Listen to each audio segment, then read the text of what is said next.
It's a Friday afternoon, and Alex, the CEO of a small IT software company, is feeling anxiety. He's worrying over money. Alex has been running his business for about 5 years, leading a talented team of 15 employees who deliver excellent custom software solutions for their clients.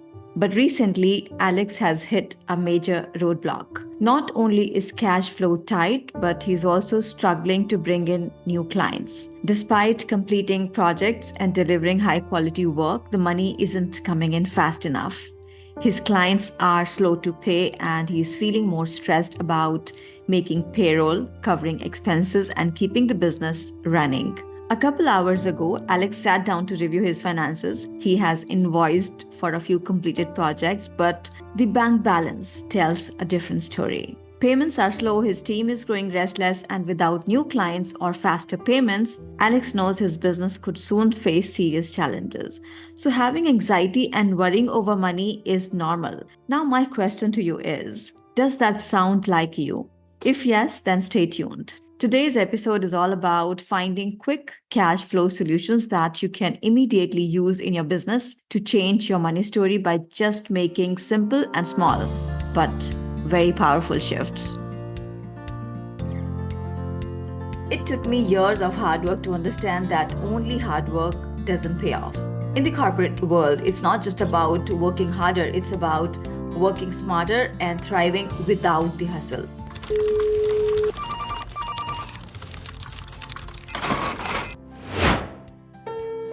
Hi, this is Hina Siddiqui, and I want to welcome you to the new era of the corporate life, No Hustle Profit Leap. We are bringing you a cinematic experience in audio form with real stories, expert insights, and a twist of fun. Every episode will dive deep into the challenges faced by CEOs and business leaders, uncovering the secrets to doubling and tripling your business revenue and your personal income in record time. Get ready for a journey through the corporate world like never before. From financial planning and mindset shifts to inspiring success stories and actionable strategies, we have got it all. Plus, enjoy our new fun segments designed to bring a smile to your workday. Join us as we redefine success, break down barriers, and leap towards a future of thriving without the grind. Subscribe now and be the first to experience the transformation. Welcome to the new corporate life, No Hustle Profit Leap. Your passport to conquering the corporate world starts here. Scene 1. Let's hear from Alex. We've been completing projects, doing good work, but the cash just isn't coming in fast enough. Our clients are slow to pay, and we haven't had enough new projects coming in to keep things steady. Every month I'm worrying about payroll, overhead, and keeping the business afloat. Honestly, it feels like no matter what we do, we are barely keeping up. This pressure is all too familiar to a lot of small business owners. So, how do you make a quick shift? Scene 2. Shifting the mindset. I want to give you $1 million solution to this. No, you don't have to give me $1 million, at least not right now. I really wish I had known this when I was starting out and was struggling with my own cash flow. It starts with mindset, and that begins with changing your thoughts. And here's the key. What you focus on expands. If you focus on lack of money and clients, scarcity, and overdue payments, well, that's what you'll keep experiencing over and over and over. Think about it. When was the last time you sat down and felt grateful for the cash flow you do have right now? It may sound simple, but energy flows where attention grows. This is the 80% mindset I talk about in all my coaching programs. So start a shift by focusing on what's working in your business, not just what's broken. So here's what you can do. Start your day by writing down 3 things you are grateful for in your business, focusing on cash flow. Then take a moment to visualize clients paying on time. It might sound like a small action, but this daily practice rewires your thinking and attracts what you focus on. And as I said, to change the situation, you can use visualization. Visualization is a very old technique used by athletes, sports people, and many celebrities in the world to create magical results faster. And it's so simple that you can try this with me right now. Sit straight, close your eyes, take 3 deep breaths. Now visualize that your clients are paying on time. New projects are coming in and you are enjoying the sudden increase in your cash flow. Now say thank you, feel the gratitude and satisfaction in your body, and slowly open your eyes. That's it. You just shifted your energy around your cash flow.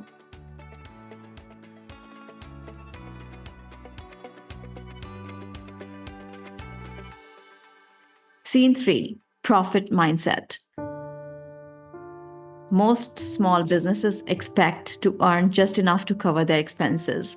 That's their focus. That's no surprise. Our culture has taught us the scarcity mindset all our life.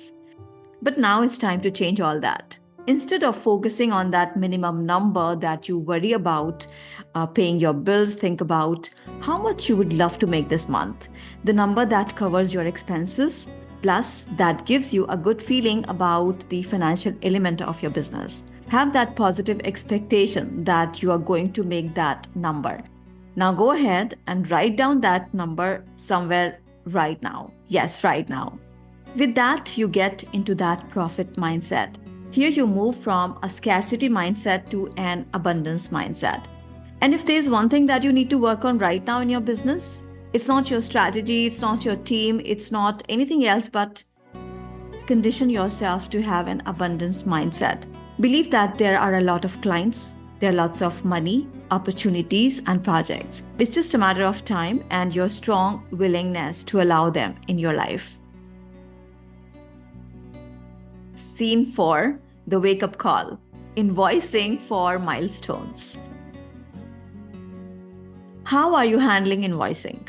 One of the most common cash flow mistakes is waiting until the entire project is finished before sending out the invoice. If your projects have clearly defined milestones, you can invoice as soon as each stage is completed. And by the way, it's always a good idea to mention the milestones in your project while you send the contracts out to the clients. So here's a suggestion. Instead of waiting for the project to wrap up, start billing for completed milestones. If your team has delivered something valuable at a halfway point, you should be getting paid for that progress. This way, you are bringing cash in regularly rather than waiting until the very end. Scene 5, asking for early payments from clients. Now, another tactic you could try is asking your best clients for early payments. I know that might sound a bit nerve-wracking, but it's all in how you approach it. Reach out to your clients and let them know you are ahead of schedule or that you are excited to keep momentum going, and ask if they would be open to processing the payment earlier than usual. I've thought about that, but I don't want to look desperate. Well, that's a very real concern. But if you frame it in a way that offers value, like offering a small discount for early payment or prioritizing their next request, it can feel more like a win-win for both of you. Clients you have built strong relationships with will often be willing to help, especially if there is something in it for them. Scene 6, attracting new clients and raising prices. Now, let's talk about the other side of the equation, bringing in new clients and increasing your revenue. Here's a strategy that could help. Instead of trying to compete on price or offering generic software development, focus on creating a high-value offer for your ideal clients. And yes, you need to know who your ideal client is. By the way, who's your ideal client? If you said any company that needs software solutions is my client, you're playing the wrong game. If you don't have at least 5 features about your ideal client, you're talking to too broad an audience.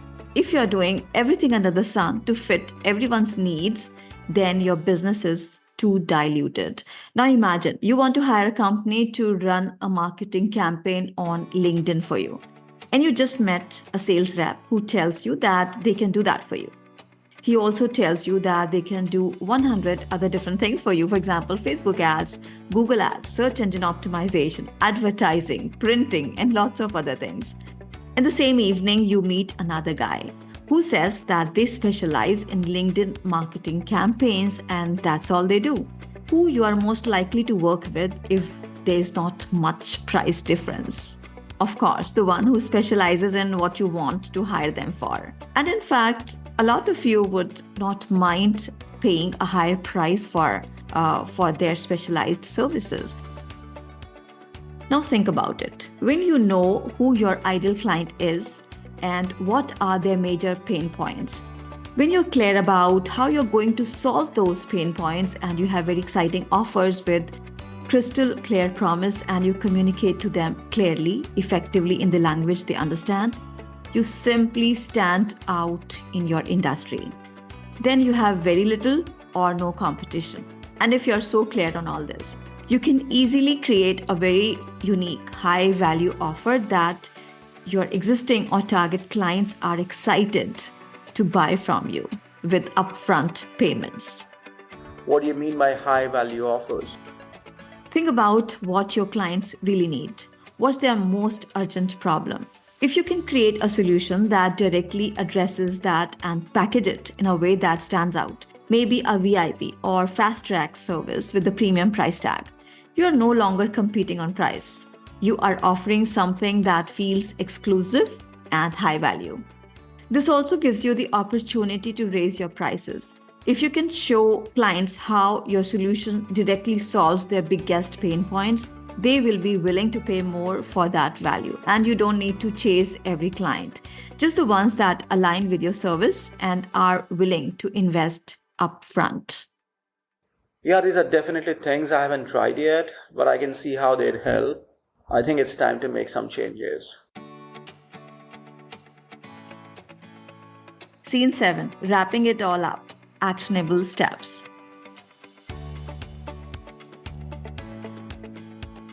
So Alex, there are a few strategies here that could make a real difference for you. First, start invoicing for completed milestones. Don't wait until the end of the project. Second, have those open and transparent conversations with your best clients about early payment, offering them something in return. And finally, rethink how you are positioning your services. Create a high-value offer that solves a critical problem for your clients and don't be afraid to raise your prices. And for everyone listening out there, think about where you might have opportunities like Alex does. Could you invoice earlier? Could you have those honest conversations with clients? And are you offering something that truly sets you apart from the competition? Small strategic changes can make a big difference over time.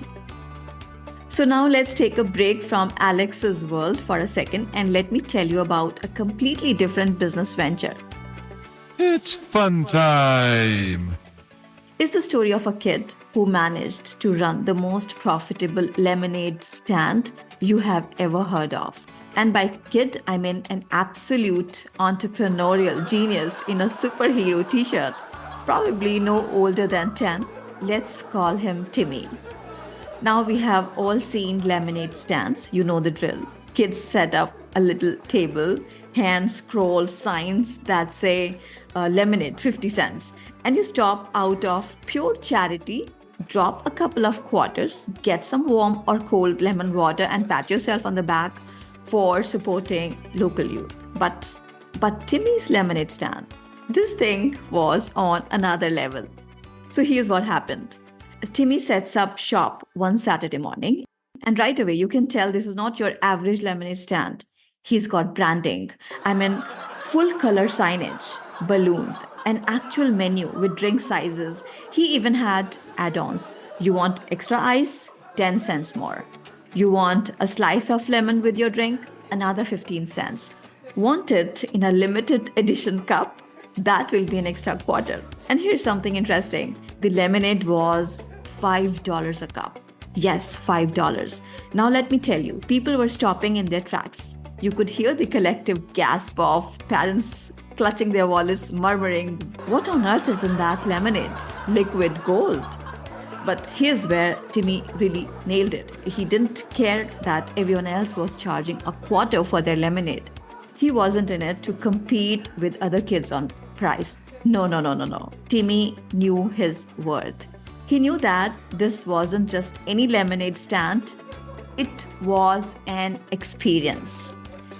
He had his cousins out there as lemonade ambassadors, talking up the freshly squeezed product like sommeliers at a wine tasting. Do you taste the hint of mint? It's subtle but refined. I'm not kidding. There was mint in this lemonade. And here's the best part.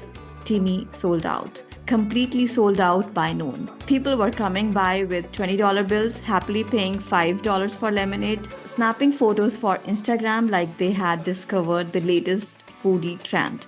One mom even asked Timmy if he was available for catering for a lemonade stand. Can you believe that? So what's the lesson here? Well, first, if a 10-year-old can charge $5 for lemonade, maybe your business does not need to offer endless discounts just to keep clients coming in. Timmy had confidence in what he was selling. He didn't feel the need to justify his prices, and that confidence is contagious.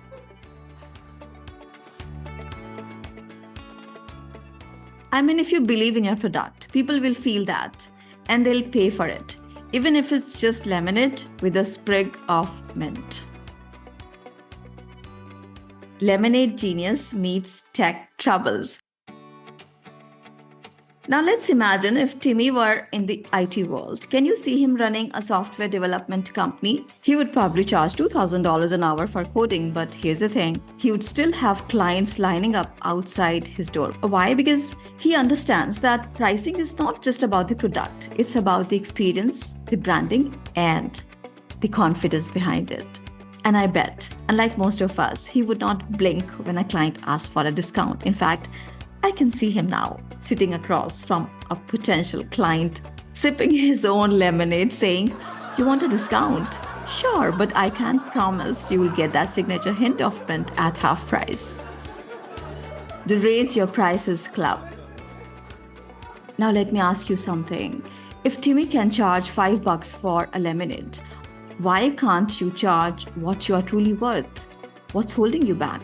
Sometimes we are so scared of losing a sale or not landing the client that we underprice ourselves, thinking, well, at least I get the job. But the truth is, just like Timmy showed us, confidence is key.